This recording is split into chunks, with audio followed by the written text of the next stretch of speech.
Imagine your brain as a nightclub. Every behaviour you do is either on the VIP list or tossed out the back door by the bouncer. Reinforcement. That's velvet rope treatment. Punishment. That's security dragging the drunk guy down the alley. And here's the kicker. You're both the club owner and the drunk guy. Every day you're deciding what gets the champagne and what gets the boot, whether you realise it or not. You already know this. You pat a dog, it wags more. You eat a cookie, your hand reaches for another before you even think. But here's the trap. You're reinforcing crap behaviour every day without noticing. Procrastinate once, and just this once becomes a groove in your neural record. Repeat it, and your brain says, "Yes, boss, more of this, please." Every time you do something aligned with your future, reward it. Doesn't matter if it's small. Your brain is like a slot machine. Even a tiny win gets the dopamine to pull that lever again. Punishment isn't always pain. It's simply consequence that makes the behaviour feel less attractive. If every time you skip your workouts, you have to text a friend and say, "I'm a lazy sod," guess what? Suddenly, your sneakers look more appealing. Science says your brain learns faster when reward is clear and punishment is immediate.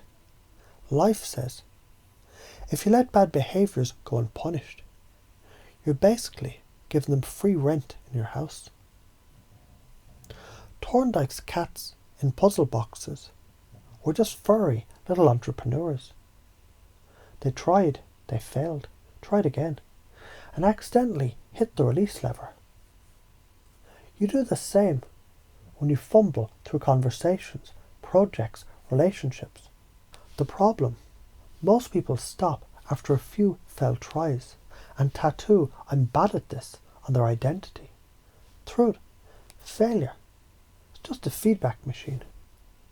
You either use it to reframe the move, or you become the guy still stuck in the box wondering why life is unfair. This is the glue.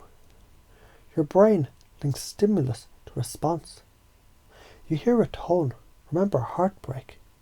You smell cinnamon, think of grandma. If you want to hack yourself, pair your desired behaviours with triggers you already love. Want to write more? Always do it with your favourite music. Your brain will start itching to write when the first note hits. A seed can't grow in frozen ground. Try to teach calculus to a man mid-heartbreak. It'll bounce off like a pebble on steel.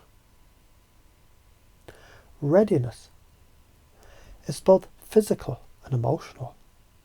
Your job is to prime the soil, rest, fuel, emotional space. So when opportunity drops in, you're ready to plant and harvest. Your skills, they're like houseplants. Stop watering them, they die. Stop speaking a language, it withers into fragments.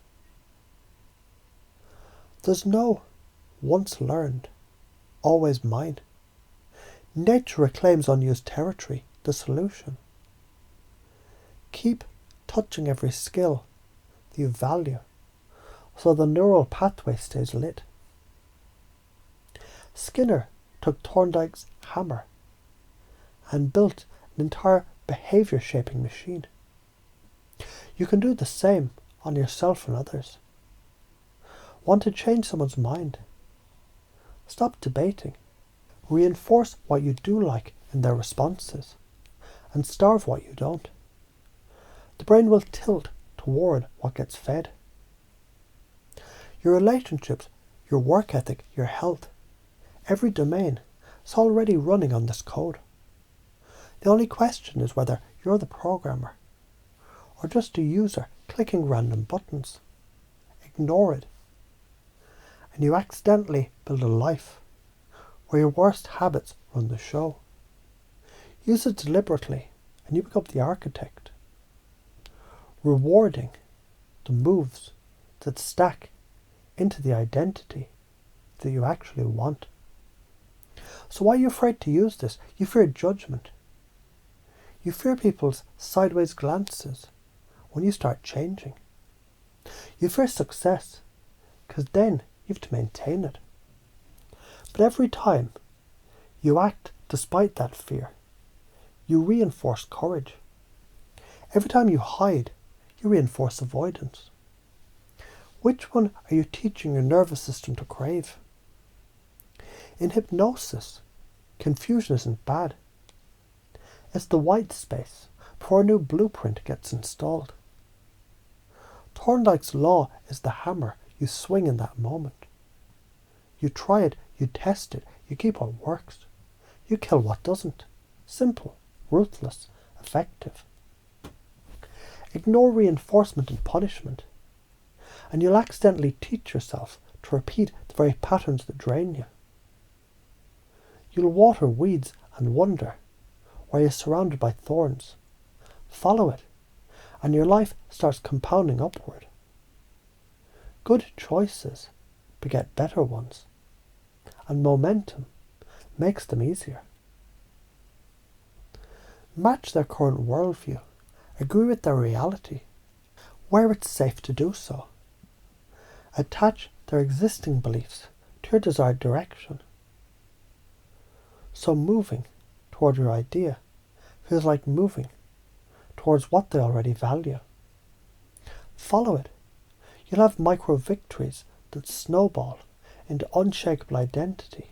Ignore it. You'll wake up 5 years from now in a life built from reinforced laziness, avoidance and excuses. From now on, every action you take is either a brick in the house you want to live in, or in a prison that you'll be trapped in.